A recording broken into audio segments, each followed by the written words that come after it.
Well, welcome. I'm Jamie Brooks, a fellow with the University Research Center, and on behalf of the center, I'd like to welcome you. Today we're going to be hearing from Dr. Sara Bailey. Dr. Bailey is a counselor, educator, researcher, and counselor with a clinical and research emphasis on aging, addiction, and adoption. A graduate of the University of North Carolina at Chapel Hill, Wake Forest University, and the University of North Carolina at Greensboro, Dr. Bailey is married to and the parent of North Carolina State University graduates, and therefore has no feelings about collegiate sports. Dr. Bailey has been at the University of Lynchburg since January of 2019 and is an assistant professor and program director of the counselor education program. A reunited adoptee, Dr. Bailey is committed to expanding interdisciplinary awareness of relinquishment and adoption as social, legal, and cultural practices, with lifelong impacts on individuals, families, and systems. Because we cannot understand where we are going until we acknowledge where we've been, in this presentation, Dr. Bailey will share the lingering influences of racism and eugenics on current adoption policy and practice. Please welcome Dr. Bailey. If you know me, you know I love a microphone, so I'm going to try to rein it in. I am using my phone with a timer so I can gather things in a timely way. So thank you for that introduction. I'm really glad to see you here. This is personal for me, and I think it's important in terms of positionality for you to understand that. I do not have an unbiased view. So what you hear, yes, I'm sharing data that I have collected and have looked into, but I'm also sharing personal experiences and personal perspectives. So as long as you're cool with that, let's get started. She said confidently. Okay, here we go. So an origin story, specifically to let you know why I'm presenting this, why this has been gathered together. I'm a curious person. I think all of us are in academia. And as an adoptee, as a relinquished person, as a survivor of early infant maternal separation, as someone who has reunited with biological families, I have a lot of questions as to why a lot of things that exist in the ethos around adoption are. I needed to know the underpinnings of this. So this is where this started. To give you an idea of what I'm talking about, let me share this. He really grows on you, doesn't he? Loki's gonna drag this out.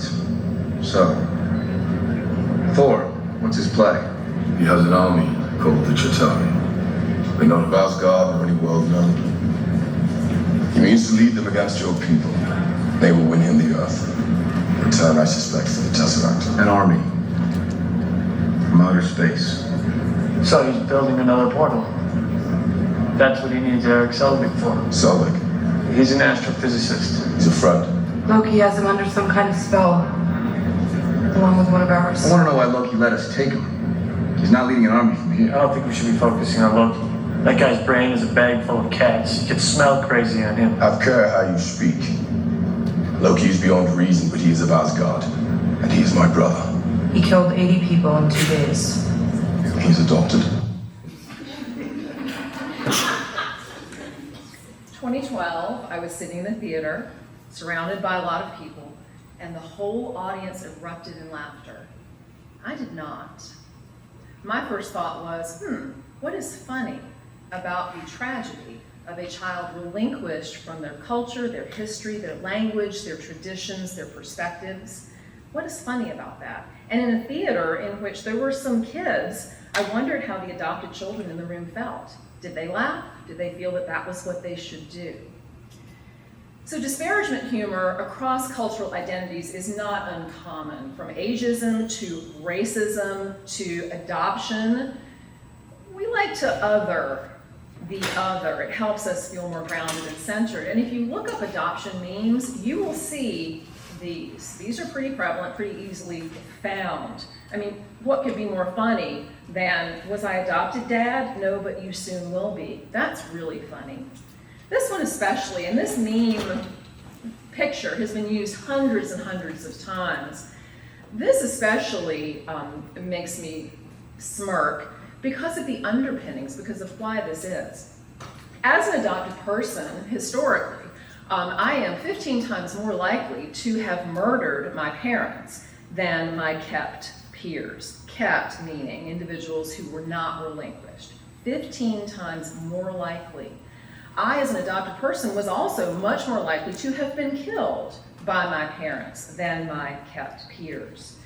Many of our well-known serial killers, including Ted Bundy and Son of Sam, David Berkowitz, were adopted. Adopted child syndrome was actually used in the 80s and 90s as a legal defense in cases of adoptee murder. Makes one wonder, why? Also, we love to pathologize, and so there have been a lot of movies made around the dangerous adoptee. Probably the earliest and most famous was the original version of The Bad Seed. If you haven't watched it, watch it. It is creepy. And my favorite tagline, probably of any movie, is from Orphan, "There's something wrong with Esther." And what is that? She was adopted. So there's more to the story, more about my curiosity, not just the pathologizing of adoptees, the idea that just being relinquished makes you less than or perhaps more dangerous. There's more to that. And so the what of adoption was an area of concern for me. So I'm going to invite you to engage a little thought experiment. Think about the last time a friend of yours had a baby. Babies are fun, they're freshly hatched, their heads smell so good. And let's imagine that you went to the hospital to see your friend's baby. And let's imagine that you walked down the L&D ward and you saw the nursery where all the little tots are neatly tucked in their bassinets. And you stand there and you're watching, and there are healthcare professionals in the room, which there often are, doing the things that one does, feeding, changing, burping. But you notice as you stand there, the longer you stand there, you realize that every baby, when they're picked up, is put back in a different bassinet. And you watch, and it happens over and over and over and over again. None of the babies have bracelets. And so this baby gets put in that spot, that baby gets put in that spot. Imagine if you're standing there, what you would think, what you might do. Just imagine that. Would that be okay? I remember when I gave birth to our son, who was the first person I had ever seen who was a blood relative. I didn't want him out of my arms, much less out of my sight. That was my baby. And yet, in adoption, we are acting as if it doesn't matter which bassinet that baby landed in. If you look at adoption memes, you will also see these. And there's a lot of this idea that love, not biology, makes a family. Now, I'm not going to argue one side or the other. What I am arguing is there's some truth in the middle. What really gets me of the ones that I've presented here, adoption is a redemptive response to tragedy that happens in this broken world. Adoptive parents are often lauded as saviors for the poor, unhoused waif. That tradition continues today, despite some demographic changes. The fairy tale of adoption is actually pushed forth in books, including Love Without Wings, an adoption fairy tale. As a counselor, I believe in making the covert overt, so I do appreciate that. Also, adoption movies are not always about serial killers. Sometimes they're kind of funny or kind of charming. Juno is a classic example. If you've watched it, and remember at the end of the movie, after Juno has given birth and relinquished her baby, to my recollection, she sits down on the steps of the stoop of her house and she starts strumming her guitar. Because relinquishing a child is nothing, right? You'll forget it. It didn't really happen. Also not true. We have Problem Child with the late John Ritter, where we have a rambunctious child who was adopted, but love prevails, nurture prevails over nature, and everything turns out okay. And then we have the infamous now, The Blind Side. Adoption is complicated, no matter how much we want to cram it into a fairy tale. As an adoptee, I was told all of these things and more. You were lucky, you were chosen. Here's a fun fact. Unless you adopted from Russia or probably Ukraine and toured an orphanage and chose a child, you didn't choose the baby or the child you adopted. There's not a catalog, there's not a buffet. A child is placed. When I was adopted, my adoptive parents got a phone call. We have a baby girl. Are you interested? Yes. They'd been waiting 3 years. Yes. They went, they had a visit with me. I was left with them for the afternoon. They ran a test drive, changed a few diapers, watched me sleep, gave me back to the social worker the next morning. The social worker said, hey, what do you think? Yeah, we're in. Here's your baby. Have a great life. I was placed, not chosen. She loved you so much she gave you away. For those of you who know anything about attachment, think about that. She loved you so much she gave you away. Love equals relinquishing. Love equals abandoning. Hashtag adoption trauma, attachment trauma. And this is my favorite. I didn't carry you in my belly, I carried you in my heart. That is a loving statement, and it negates the reality of the disconnection biologically that we need to address. These are called, and Baden has called them microfictions, which is a form of microaggressions. It's like saying, I don't see color. The full humanity of each of us is valuable, including us adoptees. And these are fun. I have been asked several times, well, would you rather have been aborted? Really? Tone deaf much. And this is fun, growing up, oh, your real parents didn't want you. And this one we're going to touch on in a second. You should be grateful. That is a theme throughout the life of an adoptee. So let's have a little reality check, shall we? Let's really talk about what's going on. So we think, because we don't have good data on this, population research on adoption is not great even now, we imagine that about 2% of the population of the US is adopted. Currently, 95% of adoptions are open. I'm intentionally using air quotes.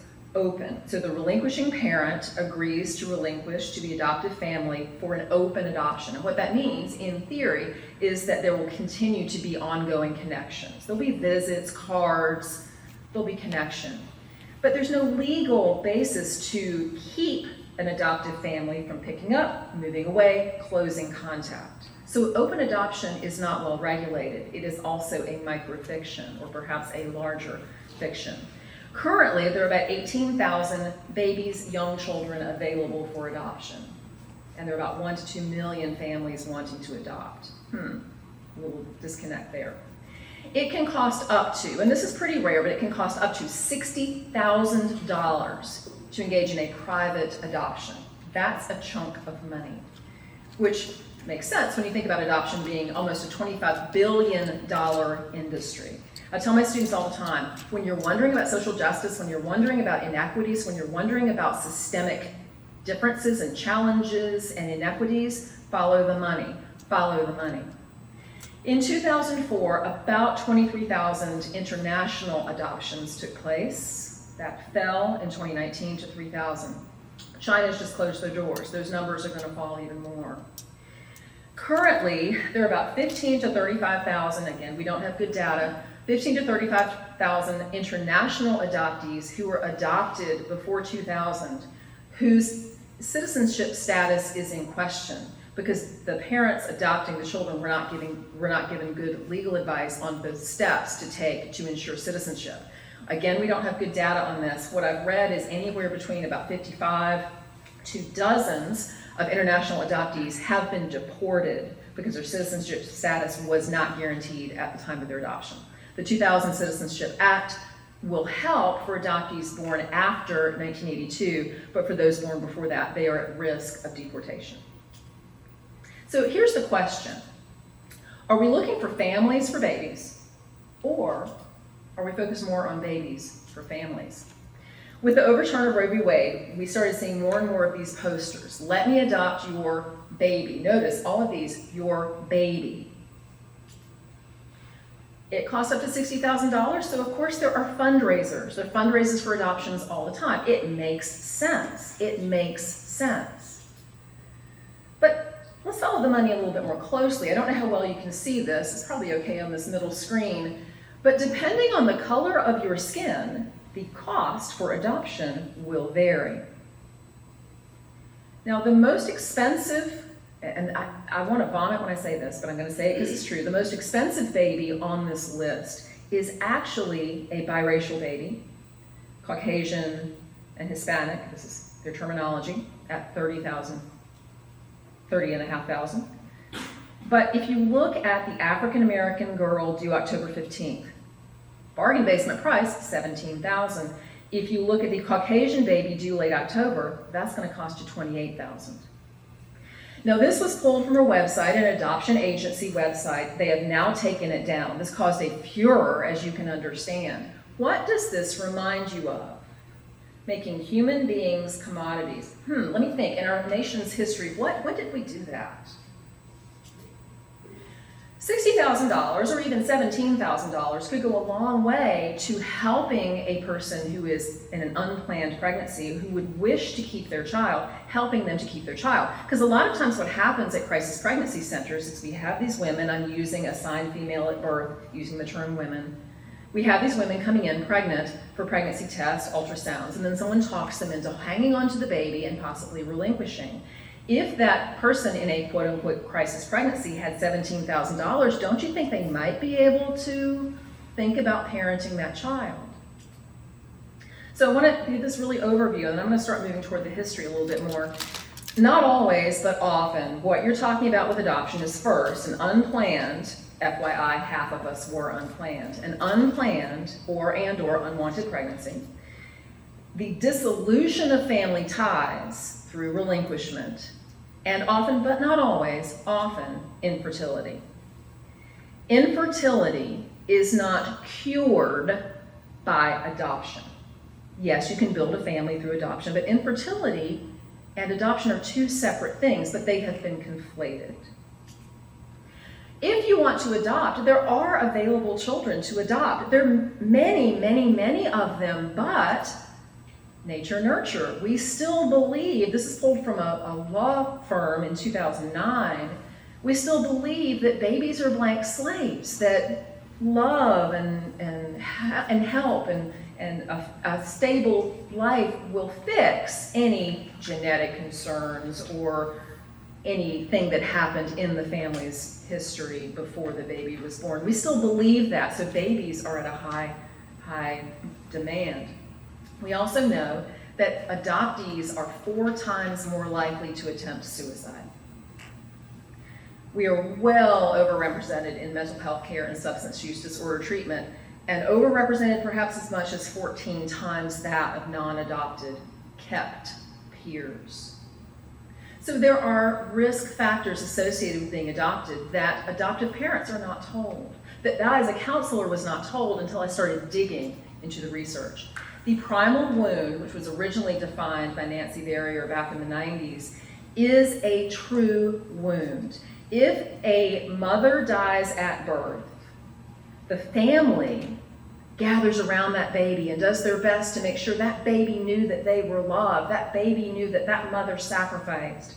Pictures, videos, stories, traditions are handed down to that baby. But when a baby is relinquished, it doesn't matter.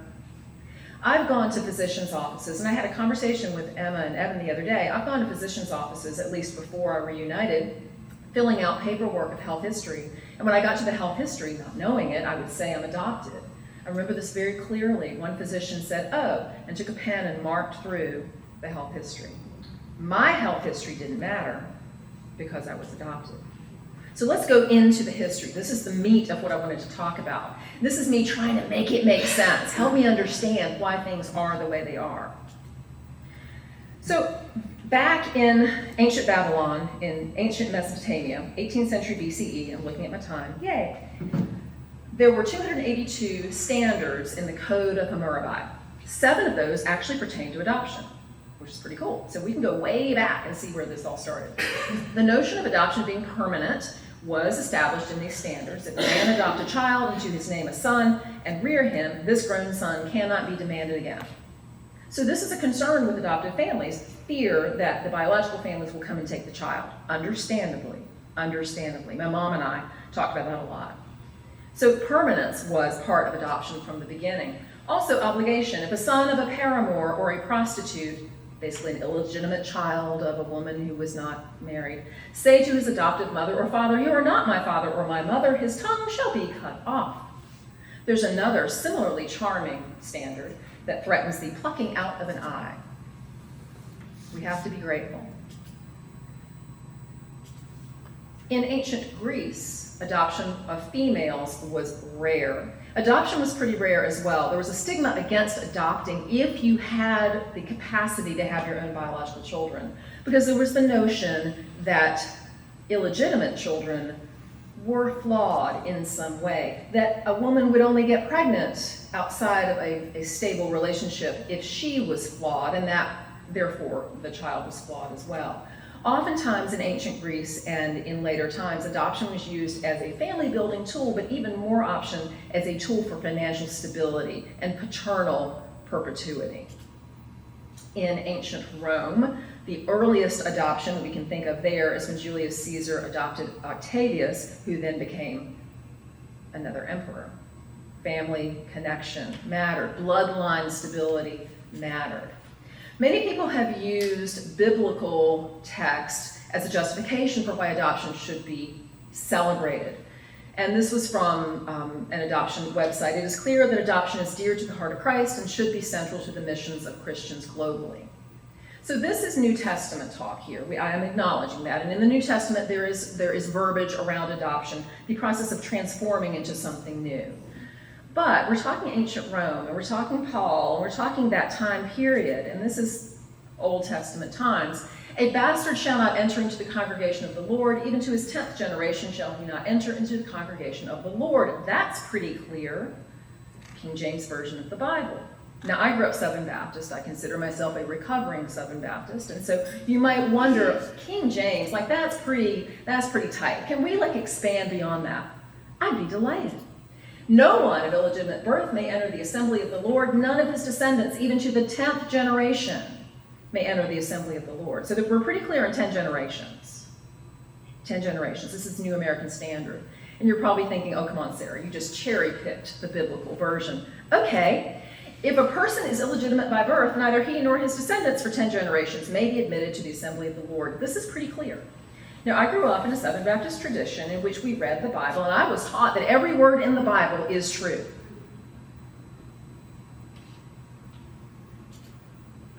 So in the early Roman church, again, follow the money.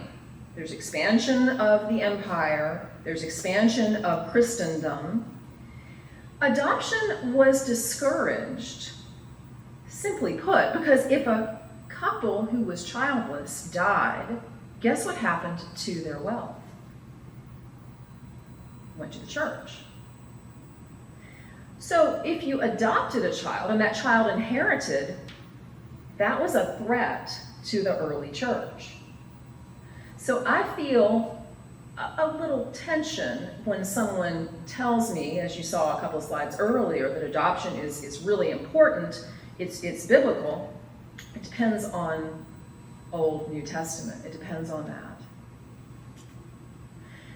Constantine, in 335 Common Era, was also not a fan of adoption. Primarily, and we think early church, primarily because adoption as a pagan ritual had been going on for quite some time. The bringing into community, the transformation of someone into a new identity, that was deeply held within pagan traditions. And early church, we're not leaning into the old pagan ways. But he did something kind of interesting, and I can't really wrap my head around this. He established the process of legitimation. So I, as a bastard child, and I'm using that term intentionally, I, as a bastard child, could be made legitimate if my parents married. So there was redemption, but only if they corrected the sin of having me outside of wedlock. Later on, at the age of 23, Emperor of the East, Theodosius, was baptized. And he got his religion, and he got it pretty intensely. He and Emperor of the West, Gratian, and sort of a sub-emperor, this is interesting, I don't know a lot about this, but I found it fascinating, Valentinian II, the three of them established the Edict of Thessalonica. Good times. We are building this body, this church, we're expanding, we're establishing our norms and traditions. And so we gotta set some ground rules. So in the edict, concubines, can't do that anymore, not cool. Divorce, sorry, gotta stay together. Couldn't remarry after widowhood. And here's a fun fact. For a culture that frowned upon adoption for the most part, that didn't want childless couples to adopt because it would mean the church would lose out, they did recognize that sometimes there were children who were unhoused, who needed care. Who was taking care of those children? The widows. The widows. We can't have them marry. You have to have someone to take care of those bastard children. And they also banned adoption. Again, because a bastard shall not enter into the kingdom of the Lord. So these new established rules and regulations and perspectives really grounded the practice of adoption, and those considerations linger today. And a lot of it did center around money. Remember, adoption is a $25 billion industry. Some things don't change. So this is actually from a paper. Resistance to recognition of bastards as legitimate represented a reverence for blood lineage continuing well into the 20th century in English law. I'm excited to say, my neighbor, Dr. Tom Tiller, was the first person I told last night. Last night when I left campus, I got word that my manuscript has been recommended for publication in the Family Journal. Yes!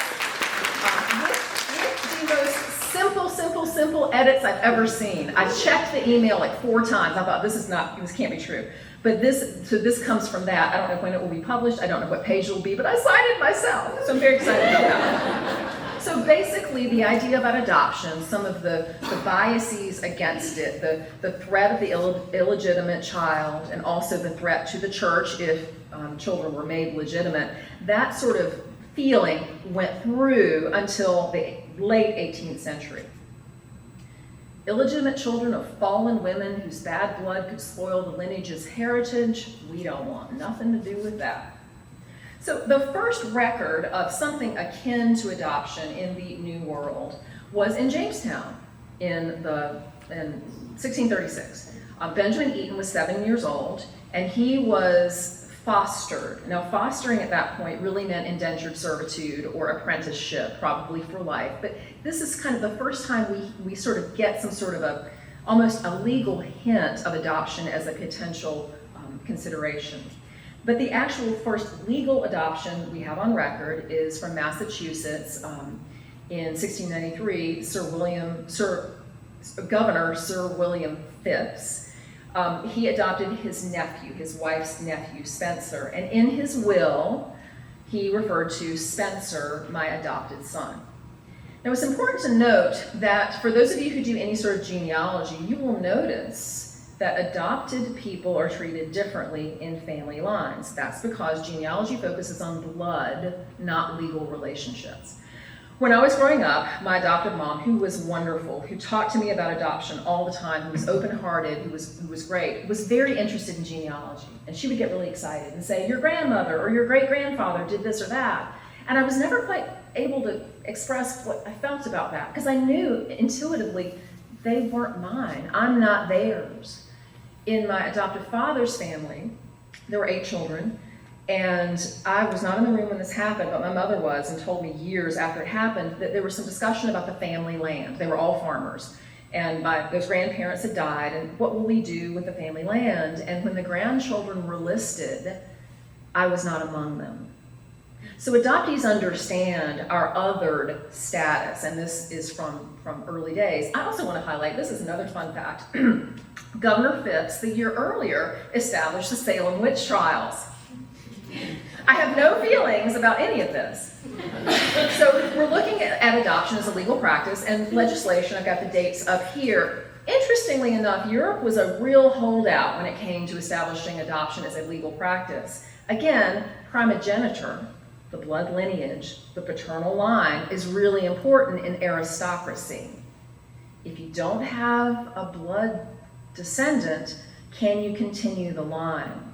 And although children were pulled at great rates from families and adopted as a legal practice in Ireland, this didn't get legal until 1952. If you get the chance, watch the movie Philomena.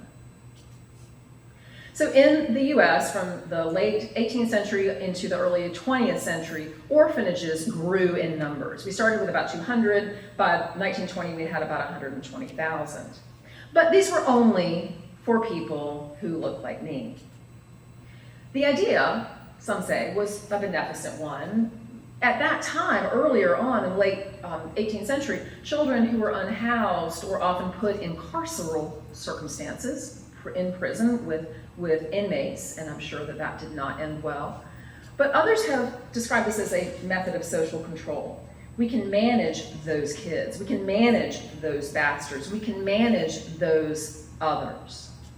Now, because there were not a lot of opportunities for Black children to find housing outside of family units, the Quakers in 1836 did establish the first orphanage for Black children. This is why we can't have nice things. 1863, an angry mob burned the orphanage down. At that time, there were only 2 in the country. So we're othering upon othering upon othering. We talk about intersectionality of marginalized identities. I want to really highlight that here.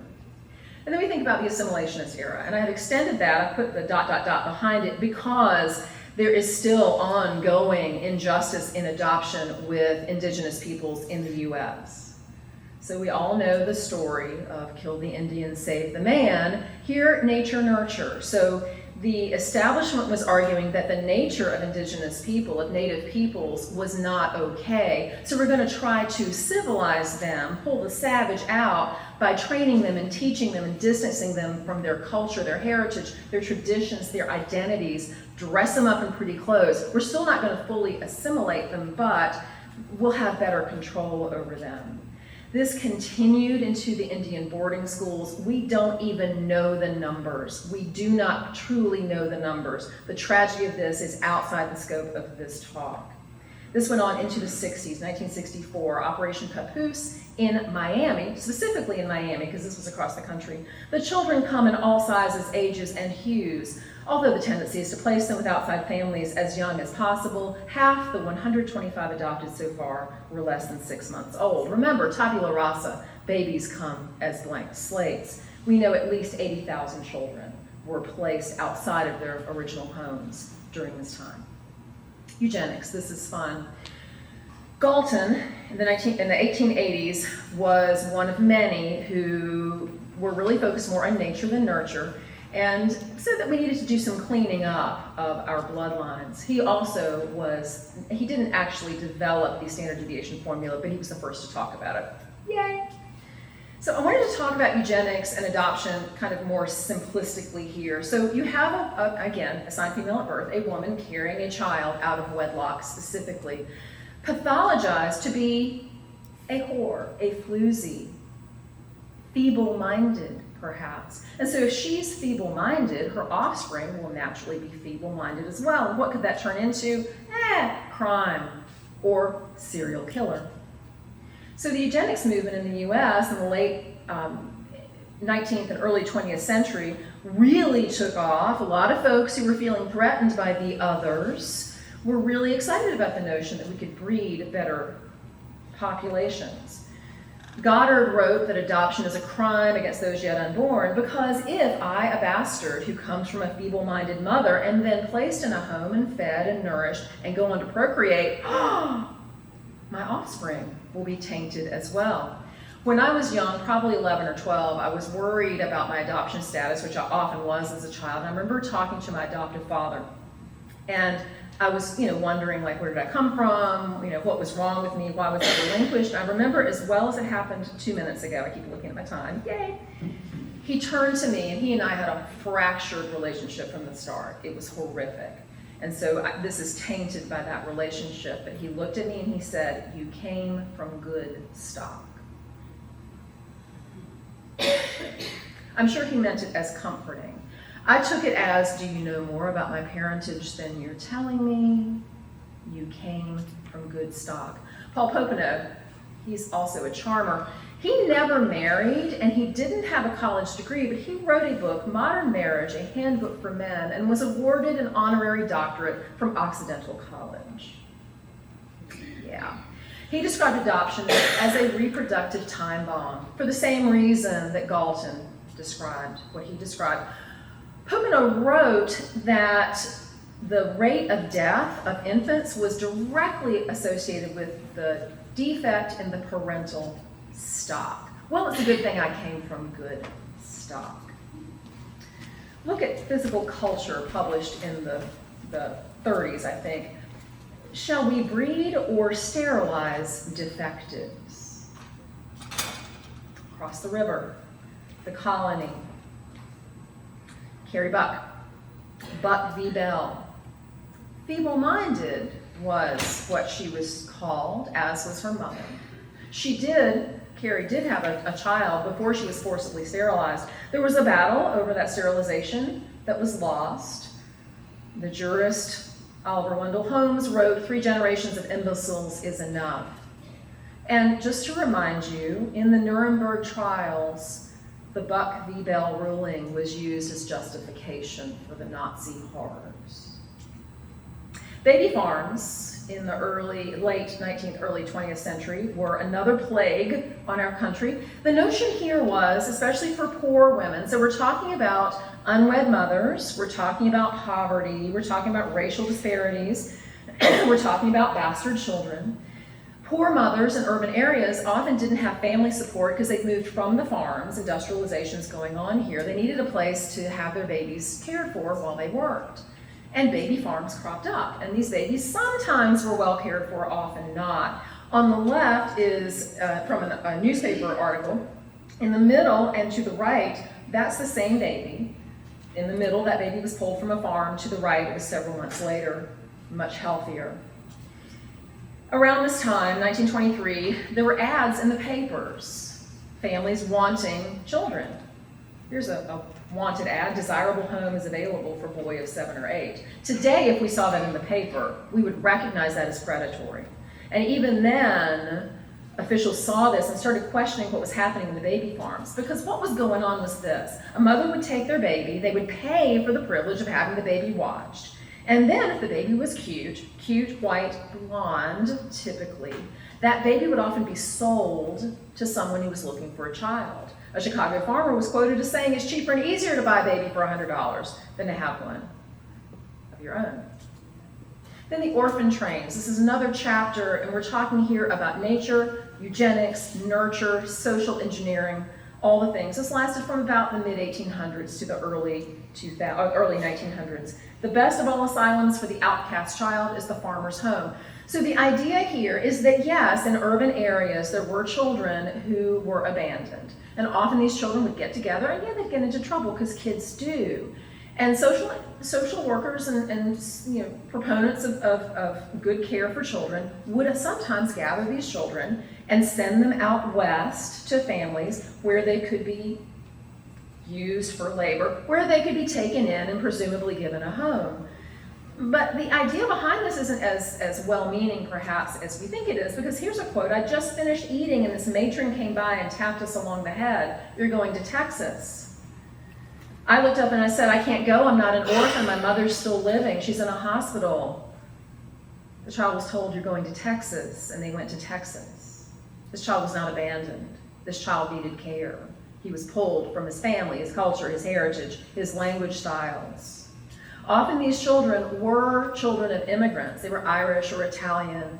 And so they were, again, pathologized by the more Anglo folks in power. This is an ad, homes wanted for children. In this ad, they'd all been tested and found to be well-meaning. That's nice. And in this ad for a Nebraska adoption, all exceptionally bright and well-trained and should appeal to many a home.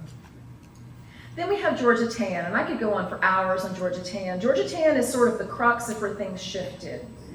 She grew up in Texas to very wealthy parents. Her father was a judge, and she would often watch her father engage in his work. And oftentimes he would have trials in which criminals were being sent to jail and the children were abandoned. And so Georgia thought, I can help with this, although she wanted to be an attorney herself. At that time, her father would not allow it. And so she ended up being a social worker, moved to Mississippi, where she engaged in some, in my family, we describe them as hinky practices, and was basically kicked out of Mississippi and ended up in Tennessee. Yours for the asking. George wants to play catch but needs a daddy. How would you like to have his handsome 5-year-old play catch with you? How would you like his chubby arms to slip around your neck and give you a bear-like hug? Ew. Georgia Tan, in many of her shenanigans, ended up working with a lot of other people in Memphis, Tennessee, and over 3 years, ads such as this were placed in newspapers, and if you wrote a good essay, you could get yourself a kid. 25 babies for adoption this Christmas. This happened 3 years in a row in Memphis, Tennessee. Georgia initially was trying to help children of parents who had been sent away, but then she realized she could make some money, and so she would go, and her spotters would go in the communities and find vulnerable women, especially those who'd just given birth. And those women might be told, if they weren't married, you don't want people in your hometown to know you just gave birth to a bastard child, do you? Some of these mothers were also coerced into signing relinquishment papers while they were still recovering from being drugged during labor. She did not do this alone. She and Ann Atwood, which it is presumed she had a romantic relationship with for years. Remember the time. She and Ann and Judge Camille Kelly, who was probably her role model. Camille was a woman. George had always wanted to be an attorney. And Edward Boss Crump, this was a syndicate, worked together, money was handed back and forth, to go and find babies to sell to the highest bidder. Mommy Dearest, does anyone know that reference? Okay. The twins in Joan Crawford's family were 2 of Tan's babies. Herbert Lehman in New York was a judge who adopted 2 children from Georgia's home for children. And in that home, many did die, by the way. He established what is now the law across the land, with some exceptions, the permanent sealing of original birth certificates. The notion was that if we don't keep that record open, that relinquishing families won't come looking for their babies. That practice continues today. And here's where I'm going to insert a little bit of my story. This is a copy of my certification of live birth. This is my legal birth certificate. Everything on that birth certificate, except for the date of my birth, is a lie. Everything is a lie, including the ages of my adoptive parents. They were told by the social worker, lie, because they were too old to adopt. They weren't 38. My mom was 45. It's a lie. After relinquishment, my birth certificate was sealed about 17 months after my birth. And from that point on, this is all I've got. When I needed a new passport after I had been in reunion, I had to fill it out with false information. I knew I was committing fraud. The state of North Carolina doesn't think I deserve to have access to my original birth certificate. We are the only class of citizens who don't have access. We do not have access. So when I filled out that new passport application, I knew I was lying. How old were your parents? It's a lie. Where were you born? It's a lie. State-sanctioned fraud is what I, as an adoptee, had to engage. Why? My understanding growing up was the reason that original birth certificates were sealed was to protect the relinquishing mother from the shame of having given birth. That was the story that was told. That is not the truth of the matter. That was never a concern. The concern was, from the adopter's perspective, that the biological family might come and try to get their kid. And that started with Georgia Tan. And it started because she found herself a real fine way of making a lot of money off the backs of poor people, of vulnerable people, and of babies who had no say in the matter. I argue that being adopted is like being thrust into the witness protection program without our agreement, and it is a lifelong contract.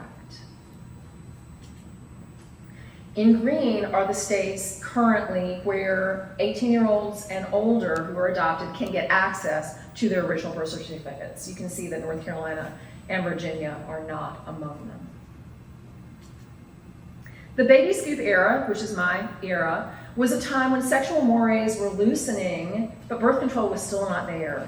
The first birth control pill was developed in the 50s, started being sold in the early 60s, but you couldn't get it unless you were married and unless your husband gave permission. High rate of birth, high rate of birth. This was written about beautifully in Fessler's book, The Girls Who Went Away. If this is something you're interested in, that is where I would start.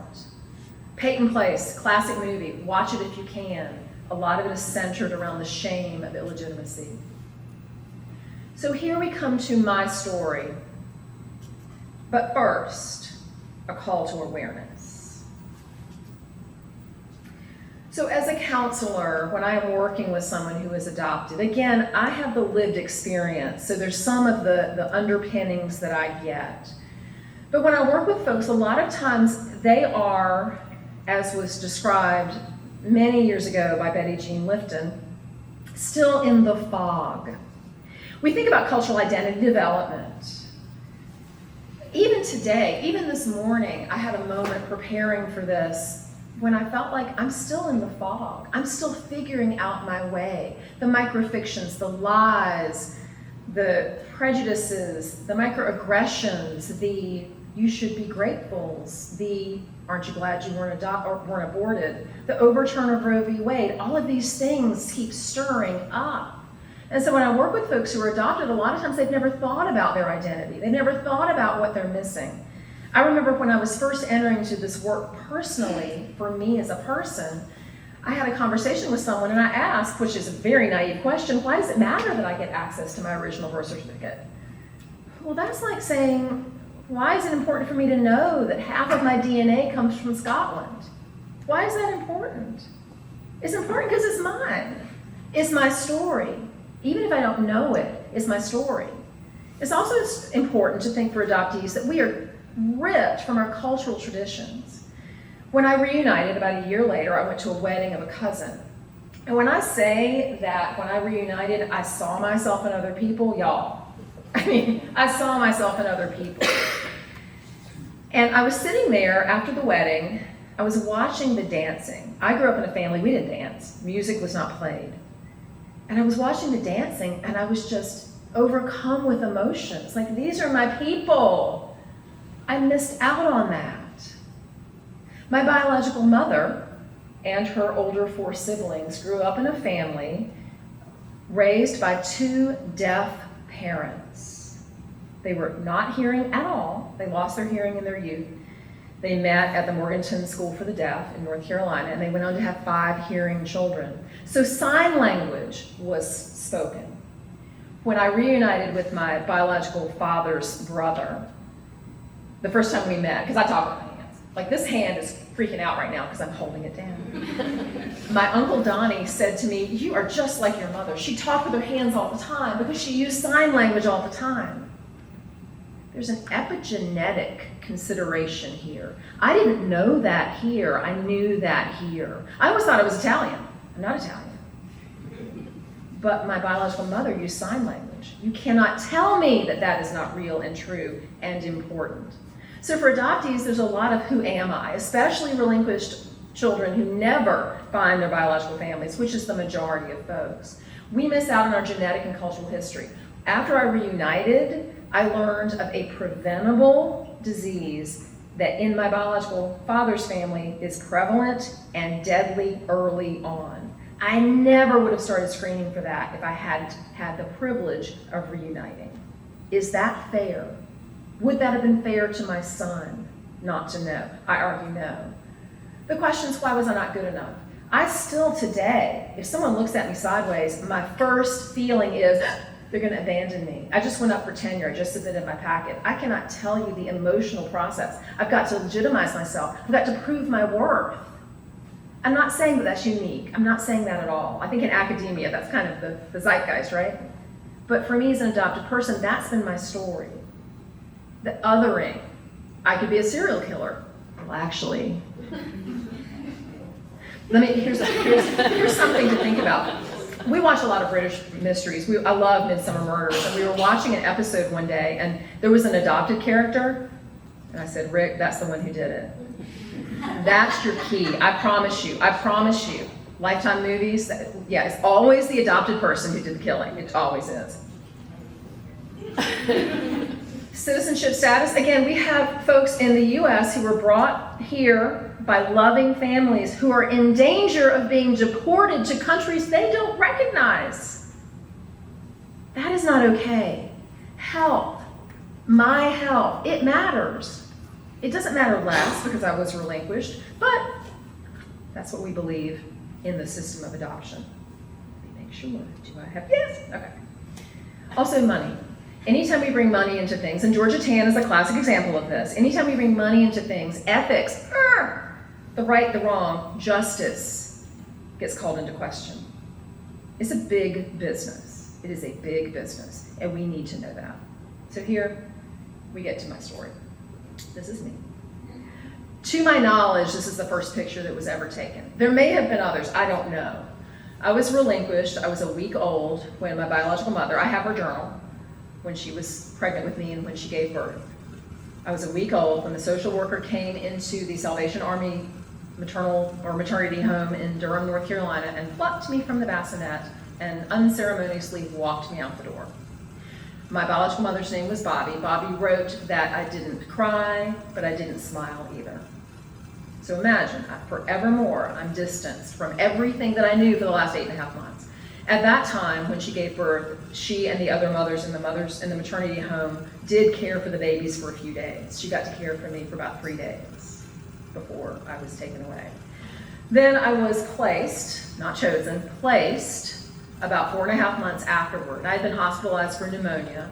Pre-verbal trauma is a thing. Early disease states, early unwellness in relinquished children, not unusual. That happened in my case. But I got better. And about 4.5 months later, I was placed for the next year. If I had died, my birth certificate of record would not have been the one I showed you. It would have had my biological mother's name, my biological father's name, my time of birth, which I didn't learn until I reunited, where I was born, all of that. That would have been my birth certificate of record. Only after legal adoption took place was that record sealed and the new record established. This is me, the first time I met my biological mother after relinquishment. This was after a law changed in North Carolina that allowed for the hiring of a confidential intermediary to run interference between the biological and the adopted, or the biological family and the relinquished person.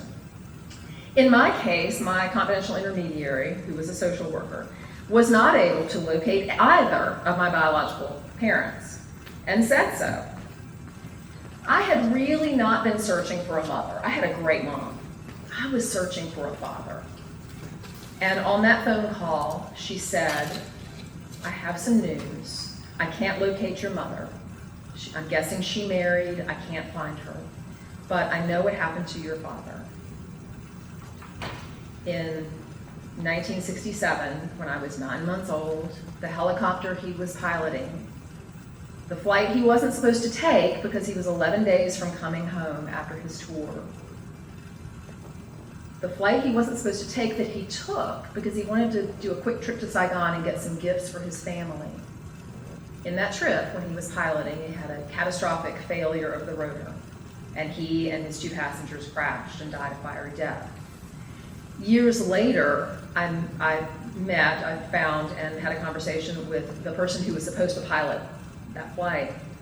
Jimmy, his name, asked this person, let me take the flight so I can go get some gifts for my family. I spoke with him and he said, I've always had guilt, always felt guilty about that. That was my flight. I was supposed to fly that.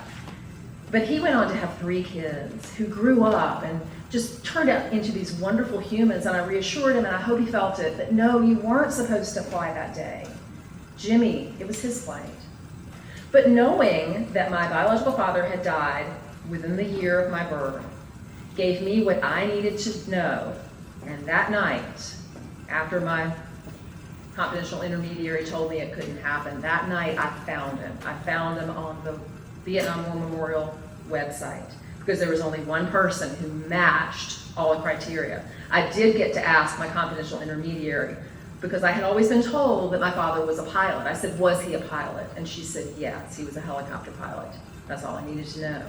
Once I found him, I was then able to track his mother, who was still living. I actually had a grandmother for 2 years. That was great. His living brother, his one living brother, I called him on the phone. And because he happened, this happenstance is incredible, because he happened to be present on a day that Bobby, my mother's family, went to confront Jimmy's family about this baby. He happened to overhear the conversation. When I called, he said, oh, I know all about you. And I know who your mother is. So I was able to reunite. That is rare. That is privilege. And I acknowledge that. And they're still wrapped in tragedy. This is a picture of my adoptive mom and my biological mother meeting. We were all in relationship for about 7 years. And what really strikes me about this picture is both of them are wearing, although my mom has blue and Bobby had pink, they're both wearing like this seersucker material. Like, y'all couldn't have planned this. It was so funny because at lunch that day, they colluded like this. And my mom was like, well, yeah, you know, the reason Sarah's this way is because of you. And Bobby, oh, yeah, well, I didn't raise her. And it was kind of funny. But the whole time I'm sitting there going, wait a minute, hold on a second. What? I'm still processing that. When my mom, who was, again, 45, when she adopted me, when I told her I had found Bobby, she said, oh, good, you'll have a family after I'm gone. Sadly, Bobby died at 70 from mesothelioma. And my mom was at her bedside days before her death. So I did have a family.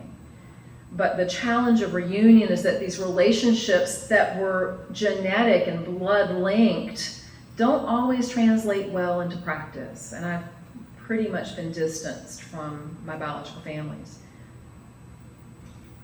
So I share all of this with you to let you know that adoption matters. That yes, adoption can build families, but there is tragedy embedded in it. And we as educators, as parents, as citizens, as colleagues, as counselors, need to be prepared to assess for adoption trauma because it is ubiquitous, just like adoption microaggressions, just like sealed birth certificates and unjust practices, and the racist and the eugenicist practices that still embed our practice of adoption today. And so I have, how much time? I have 5 minutes for questions. I open them up.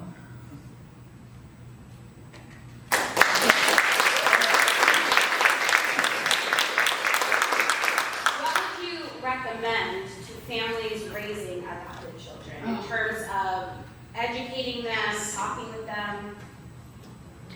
Honesty first. Now, age appropriateness is important. But be wary of the tropes and the platitudes. Be honest. Invite questioning. Expect complicated questions that you cannot answer. And be aware that oftentimes children will not feel safe talking about their adoption to their adoptive parents because they don't want to hurt their feelings. I remember, and I still have shame about this, I remember in my teen years talking to my mom about adoption and my feelings about it. And I'll share this, we'll be very transparent with this, because I didn't want to hurt her feelings. I would refer to my biological mother as the egg donor, because I was afraid.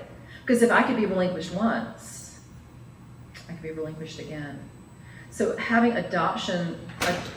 adoption-sensitive counseling is really important. The problem is there aren't a lot of counselors trained in this, and most of them are not adoptees themselves. So what I would recommend, if you have a child who is adopted, connect them with another adopted person and let them have those conversations. We don't have competencies in counseling yet for adoption care. Social workers are kind of more ahead of us on that, kind of ish. But we need adoptee-centric counseling interventions. When we get there, I think we'll be closer to being where we need to be. But honesty, transparency, and linking to resources that get it. Yeah, Matt. Are there efforts with professional organizations, with the General Assembly and other state legislatures to do business with the laws that seal birth certificates and all of that? And is there advocacy going on that people should know about? There has been for years. Bastard Nation is the organization that kind of tracks this probably better than anyone, which I love that name, bastard. It's the idea of reclaiming that word. Yeah, I'm a bastard. Yeah, let me live into that. Yes, it's been ongoing for years, but the challenges, and y'all, I'm gonna get real. This is when everybody's going, Sarah, did you say that? I'm gonna say it. A lot of people in legislatures tend to have money. A lot of people in legislators may be adoptive parents. And the threat to opening birth certificates to adoptive parents is grave. That's what I think is a lot of the issue. I think it's hard to get traction on this because there's so many other considerations that seem so much more important, And because we may represent about 2% of the populace, there aren't a lot of us to advocate. So yes, the efforts are ongoing. And some states, including New York, which was the first state that sealed birth certificates, they've opened them. So there's some shifts, but it's taken a lot of time. Yeah. Yes? Do you think the ACA, not the ACA, yeah. Mm-hmm. ACA, American Counseling Association. As more evidence-based on the trauma of adoption and so on and so forth. I'm not sure how many studies are out there. Right. Will they adopt that in their ethical standards? Well, there's movement. I'm actually in a small group. We're trying to move toward adoption competencies because currently there are none. There's some international competencies-ish in other fields when it comes to adoption, but not really overarching. So there is some effort. In terms of research, most of the research in counseling, specifically in counseling, has been done by adopters, not adoptees. And so hopefully with the publication of this article, I can start to maybe build some momentum around that. Because there needs to be meaningful research that addresses the lived experience of being adopted, because that's where we get the truth of the matter. I'm not so concerned about the stats. I want to know the stories. What can we do to support? But yeah, that's what we're advocating for. Absolutely. Looking at time, I think we are at time, y'all. Thank you so much. Thank you very much.